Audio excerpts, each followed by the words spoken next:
السلام عليكم ورحمة الله وبركاته.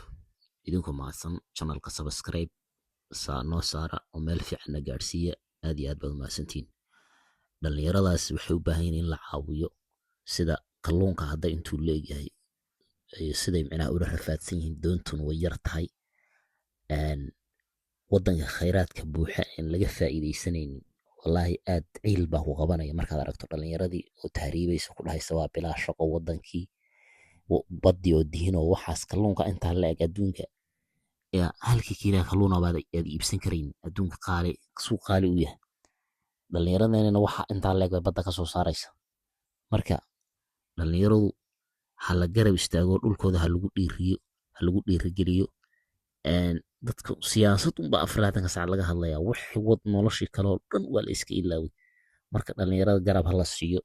wallaahi dhallinyarada way dayacan yihiin, cid maaragtay wax u qabanaysa ma laha. marka waxaan leeyahay dhalinyaro isku tashada, oo haddaad aragtaan inaan waxba la idiin qabanayn, idinku inaad wax qabsataan isku daya. intaad kooxa noqotaan, shaqaysta oo beera qota oo badda ka soo saara oo nolol samaysta. ma arka dad raba inay ka fikirayo oo raba inay nolol idiin samaynayaan, dad 24 saac uun waxyaabo kale uun ku mashquulsan.